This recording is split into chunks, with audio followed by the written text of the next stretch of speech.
Science is testable, repeatable, observable. Yes, but it's also... Fine, so if you visit a document... It's also changed just like we've changed in accordance to our knowledge. And I'm sorry if I I would like to set this off by commenting on the appendix, actually. They're partially right in that there is new science about the vestigial nature of the appendix. Turns out, well, we know that the appendix is an extremely reduced cecum, which is a fermenting chamber for animals that eat a lot of plants. Like koalas have a huge cecum. We have a tiny little one we call an appendix. It no longer serves a digestive function in our body. It is vestigial in that regard. However, this extra little piece of tissue with some unique characteristics has actually managed to evolve endocrine, lymphatic, and immune properties that are now beneficial to us. So it's not vestigial, you're right about that, but it is actually further evolution, or further evidence for evolution in humans. It only shows we change. But that doesn't mean humans are going to become something other than non-humans. You guys can elaborate on this a little bit later. But let's move on to this gentleman who's been standing here for at least 30 minutes and ask this question. That's the last question, right? Yes, sir. And then you guys Can we make him stand up while we do our entire response and closing too? I just wanted to stand up.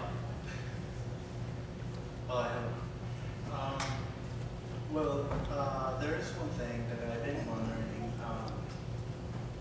I myself believe very much in science, and I think that even when it does not answer all of our questions, it has proven itself to be mostly right, because it has obviously given us everything that we have, that in which most people in this world already live in. And I just wondered if you, if you guys have taken the time to actually put your beliefs against something that probably could be a tool to you to prove or disprove the stuff that you have read from the books that you read.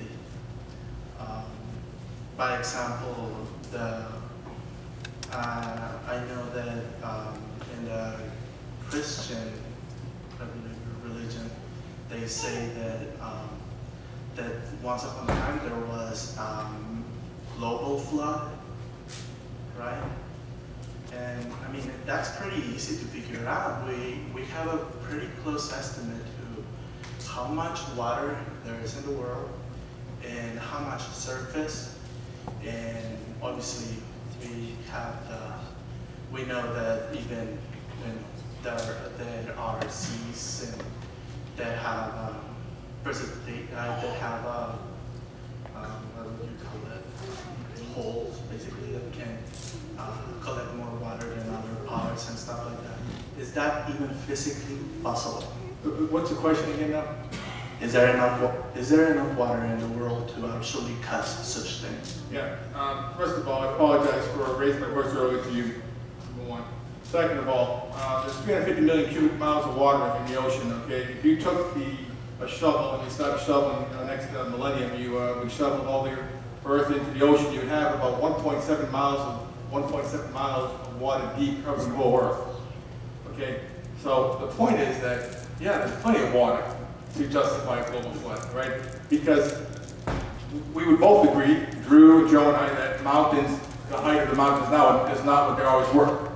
Okay, mountains uplift. We all agree with mountain uplift. It's just a matter of the speed, tectonic plate movement, things like that. Again, how do you get a massive plate movement unless you have laws of physics?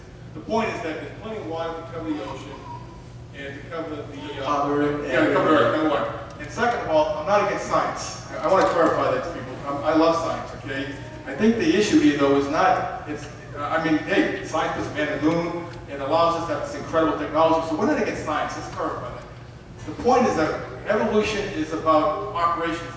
Science that we deal with on a day-to-day basis, which we all love, is operation science. And we can test it, we can repeat it, we can observe these things. See, origin science is about the origin of life, from non-life, or the Big Bang, or one kind of animal trend to another kind of animal. We can speculate about these things, but we don't have direct proof. Yes, we can look at, they present their arguments. We have two. You can look at examples, and you can speculate, you can make hypotheses, but we don't have a direct proof saying, okay, I can prove this animal turned into this animal. I can prove it can happen. We can make assumptions. Okay, there's a difference. So again, I'm not against science, and I want to clarify that, but the point is that there's two different types of definitions, and I think that's the point I need to make. That operation science is testable and repeatable. The origin science, which is really what this topic is about, is not, and that's the point. So that's why it's still a debate. It's going to probably linger until the day we all die, because of the fact that the complexity of the human body, the complexity of the cell. We think these things happen by chance, completely, but the cell is an incredibly complex structure. So you get a kick out of it. It's incredibly complex. I mean, read a book by Michael Dent and Evan Lake. The cell, the complexity is beyond our imagination. I mean, I find it amazing. We want to believe these things. When we look at the complexity of the cell, we look at the complexity of all the biological machines in our body, I find it amazing. Well, let's get back to your question about water. I have an article at home I pulled off the internet from a Chinese newspaper in mainland China. I picked it up there. I haven't bothered to research who else picked up the story, but apparently the Chinese were doing something with some of their ships to assist the British in the English Channel when a cable broke between England and the mainland, which affected computer communications and internet all over the world. I think it was about a year ago now. And the thing I found interesting about this article in the Chinese newspaper was while their submarine was following the cable along the bottom of the English Channel, they came across something they never expected to come across. They came across a village with stone buildings. Now, you have to ask yourself a question. Who built it? The English Channel is too deep, which means one of two things had to have happened. The land between England and European mainland, had to sink and then wind up underwater, or we had to have a world that the ocean wasn't present yet. Now, if the water that is in the ocean was under that land, and the Bible says that the wells of the deep broke loose. Water was brought from underground to the surface. We know this valley is sinking because we've been pumping underground aquifers dry. What would happen if you took that whole area under the English Channel and removed the water that was under it? What would happen is the land would sink. Now what happens with the water? It stays in the depression. Now again, this is theoretical, but it's theoretical. It's something I have to think about when I say, why do I find a village with stone buildings at the bottom of the English Channel? It's very well, I don't know, I think that most of the time, anything under the ocean moves a lot. If there ever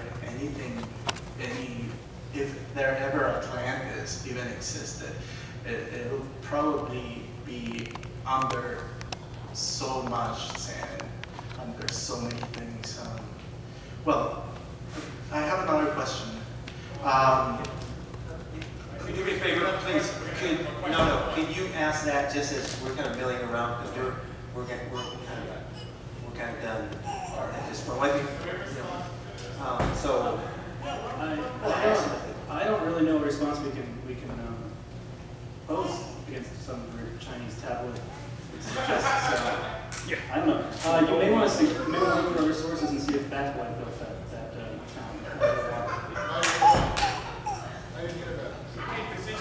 Yes, I am.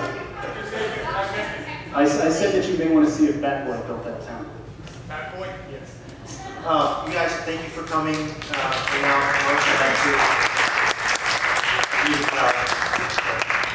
Thank you for having us. Thank you. Thank you for having us.